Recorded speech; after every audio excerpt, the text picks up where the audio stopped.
Un compliment, nous pouvons voir ça sous l'angle de toute parole élogieuse, toute parole glorieuse qui est manifestée à l'endroit de quelqu'un, notamment pour le féliciter, pour avoir fait une prouesse ou pour avoir posé un acte digne de compliment, un acte bien apprécié.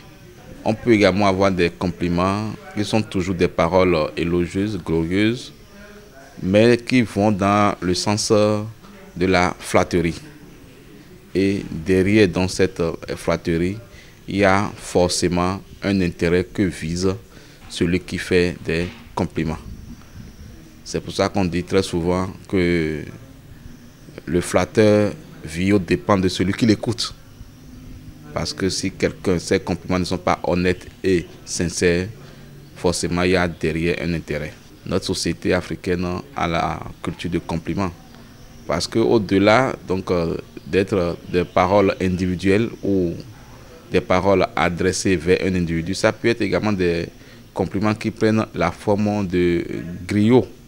Et vous savez que dans la société africaine, nous avons une bonne culture de griot où quelqu'un, suite à un acte que vous posez, va vous chanter les louanges de votre famille pour vous remercier, pour vous élever. Et donc, à la question de savoir si la culture africaine est une culture de compliments, je réponds oui. Nous savons nous complimenter, nous savons faire des compliments à ceux qui nous font du bien, à ceux qui nous élèvent. Parce que le compliment, c'est également une marque de gratitude et de reconnaissance. Et je sais que le peuple africain est un peuple reconnaissant, n'est pas un peuple ingrat. Dans la vie de couple, il faut se dire que nous devons être amoureux tout le temps. Nous devons renouveler notre amour tous les jours. Ne pas forcément attendre un 14 février pour pouvoir renouveler son amour à sa conjointe ou à son conjoint. Si on se positionne dans ce schéma, tous les jours est donc un jour de compliment. Parce qu'il faut toujours reconnaître à celui ou celle avec qui tu vis des gestes qu'il fait et des innovations qu'il met dans votre couple pour pouvoir donner vie à ce couple. Parce que toute chose qui n'est pas renouvelée finit forcément par mourir de sa plus belle mort. Donc dans le couple, c'est important de pouvoir faire des compliments chaque jour à sa conjointe ou à son conjoint. Et là, le compliment prend beaucoup plus d'autres chemins ou bien d'autres formes. C'est vrai, des compliments par la parole, peut-être sur un bel habillement de madame ou bien de monsieur. Et vous la complimentez par rapport donc à son habillement du jour, à sa toilette qui est raffinée ce jour. C'est normal de le faire parce que vous savez, les femmes sont très très sensibles à la parole. Donc toute parole bienveillante qui vient de la part du conjoint est toujours bien appréciée par l'autre partenaire. Mais également, il y a des gestes. C'est pour ça que dans le couple, ça va prendre plusieurs formes. Il y a également des gestes. Tu peux complimenter ton ou ta conjointe en lui offrant un présent qui n'a peut-être pas une grande valeur, mais c'est le cœur qui offre, c'est le cœur qui reçoit. Ouais, donc ça peut prendre également la place des gestes. Ça peut prendre également la forme d'une invitation à sortir un soir, juste pour complimenter l'autre par rapport donc à un bon comportement qu'il ou elle a eu à développer au sein du couple. Tout cela donne du piment donc à la vie du couple et est quand même important de pouvoir le faire. Et chaque fois en le faisant, vous renouvelez forcément votre amour, vous renouvelez forcément votre affection l'un pour l'autre. Donc dans le couple, c'est également à encourager et chacun le fait selon ses moyens, ses ressources, son éducation aussi. Parce que nous n'avons pas tous reçu la même éducation. Bien que le compliment soit de la société africaine, tel que je l'avais dit au départ, ce n'est pas évident que tout le monde ait reçu cette éducation de complimenter. Parce que les familles ne sont pas les mêmes, les cultures ne sont pas les mêmes. Et vous savez, dans nos familles respectives, ce n'est pas évident que la gente masculine accepte de voir que la femme est tout le temps célébrée. Alors, donc, quelqu'un qui se comporte comme ça, vous n'êtes pas sans savoir, on va tout de suite l'occidentaliser, trouver que, bon, voilà, il paie les repères et tout son centre d'intérêt, c'est sa femme, c'est son épouse, ou bien c'est son mari. Ouais, donc, dans nos sociétés, il y a également cet art-là. Si moi, je suis d'une famille où j'ai grandi, où mes parents ne mettaient pas l'accent sur les compliments de façon évidente, peut-être qu'ils ont leur façon, leur manière de se complimenter entre eux, je ne vais pas développer une culture de compliments parce que je ne l'ai pas apprise. Vous ne pouvez donner que ce qu'on vous a donné aussi, ce que vous avez. Et dans ce contexte, si ma partenaire ou mon partenaire, lui, a reçu une éducation contraire qui est axée sur le compliment, il lui revient de m'amener moi progressivement également vers ce mode de vie qui lui plaît. Et en quoi faisant? Donner à l'autre ce que vous voulez que l'autre également vous donne. Donc ça va commencer par alors ce partenaire qui a connu cette culture. Parce que moi je ne l'ai peut-être pas connu, je ne peux pas la développer. Alors que ma partenaire a connu, est bien ancrée dans cette culture. Donc c'est à elle de commencer et de me dire voilà ce qu'on fait.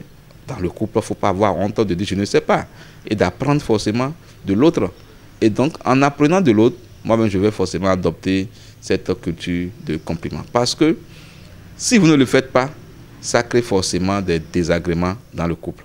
Le premier désagrément qu'on peut observer au sein du couple, c'est que le partenaire qui attend cela de son conjoint, bien de sa conjointe, va dire mais attention, malgré tous les efforts que je fais dans cette maison, tu ne me le reconnais pas. Et du coup, ça va entraîner une démotivation à faire des efforts. Ça peut également créer un manque d'estime de la partenaire. Parce que la partenaire va dire, mais tout ce que je fais ici, voilà comment je me suis habillé, voilà, j'ai une toilette raffinée, je l'ai améliorée pour te séduire. Tu ne vois même pas ces petits gestes et ces petits pas. Tu ne me dis même rien par rapport à ça. Ça crée une frustration. Ça crée un manque d'estime de la personnalité de l'autre. Et ça peut aller jusqu'à entraîner donc la rupture des couples. Parce que vous imaginez quelqu'un, par exemple, qui est habitué depuis quand il était chez ses parents, une femme ou un homme, qui est habitué à ce que ses jours d'anniversaire, on puisse lui offrir un cadeau, un parent proche lui apporte une fleur. Et voilà que la personne vous a rejoint en tant qu'épouse ou bien en tant que conjoint. Et son jour d'anniversaire passe, vous ne l'appelez pas pour dire écoute chérie, comment tu vas? Ah, aujourd'hui c'est ton beau jour, bon ce soir on se voit, je t'apporte quelque chose. Cette personne qui est habituée à cette culture de compliment le jour de son anniversaire va forcément commencer par ne plus vous aimer parce qu'elle va dire vous n'êtes pas dans le schéma de sa vie. Donc ça peut entraîner des ruptures de foyer, de manque de confiance entre les uns et les autres. C'est pour ça qu'il faut toujours faire attention à son partenaire et voir qu'est-ce que mon partenaire aime, qu'est-ce qu'il apprécie. Et puisque vous devez vivre ensemble, vous inscrivez donc dans ce choix de votre partenaire pour bien sûr lui faire plaisir, bien sûr pour le complimenter, mais beaucoup plus pour renforcer votre couple. Ça devient de la flatteté que je l'avais défini au départ. Si celui qui fait le compliment a un intérêt derrière, la femme est très sensible à la parole. Et alors donc, quand une dame ne reçoit pas des compliments de sa toilette à la maison de la part de son partenaire, et que tous les jours au bureau, quelqu'un vient à lui faire des compliments sur sa tenue, sur son parfum qui est très agréable, sur son visage aujourd'hui qui est rayonnant, et que chaque fois ça se répète, il y a deux voix. La première voix est que cette dame commence par tomber sous le charme de celui-là qui lui fait des compliments. Et comme je l'ai dit, le flatteur veut dépendre de celui qui l'écoute. Et donc, si ce flatteur a un intérêt de séduction derrière, il est vite arrivé que cette dame soit séduite d'une façon ou d'une autre par celui qui lui fait des compliments tous les jours. Donc, il y a un risque de séduction et de chute, qu'un sentiment amoureux naisse entre les deux. L'autre voie est que la dame vit cela comme du harcèlement. Parce que c'est aussi un harcèlement. Tout le matin, parler de la toilette raffinée d'une dame avec qui tu n'as rien, qui n'est pas ton épouse, et que cela se passe dans un milieu professionnel, c'est un très grand risque. Si la dame documente tout ça, et surtout qu'elle n'est pas portée sur ça, elle n'est pas d'accord avec toi, elle peut déclarer qu'elle vit du harcèlement sexuel en milieu professionnel. Toute chose qui est punie par les tests en vigueur. Donc, ceux qui se comportent comme ça, aussi bien en homme comme en femme, doivent faire attention et voir si leur cible se prête à ce jeu. Si la cible ne se prête pas à ce jeu, il faut tout de suite arrêter. Le message à l'endroit des couples, c'est toujours de prendre du temps pour se connaître. Nous venons de cultures et d'horizons diverses. Nous venons des expériences qui ne sont pas les mêmes. Moi, je peux venir d'une culture où on ne complimente pas la femme, parce que peut-être en le faisant, et vous donnez la possibilité, donc dans la compréhension sociologique de cette zone, que vous élevez la femme plus que vous. C'est normal. Et donc, ma partenaire doit faire attention et m'amener progressivement à son niveau à elle. Pareil également pour moi, l'homme. Si mon épouse vient d'un milieu où tout le temps elle a reçu des fleurs, elle a reçu des compliments, elle a reçu de la motivation pour avancer et que tout le temps on lui a chanté qu'elle est belle, il faut dire aux hommes ce qu'ils aiment entendre. Il faut également donc dire aux femmes également ce qu'elles aiment entendre. Je dois m'inscrire alors donc dans cette logique de la complimenter toutes les fois quand elle pose des actes qui le méritent. Il ne s'agit pas de verser dans une certaine flatterie ou bien dans un certain compliment vulgaire et vide. Dans le couple, il faut toujours être sincère. Quand monsieur ou madame fait bien, il faut le féliciter. Quand c'est également mal, il faut avoir la parole sincère pour dire écoutez, ceci que tu as fait, je n'ai pas trop aimé, tu aurais dû faire comme ça, tu aurais pu faire ça comme ça.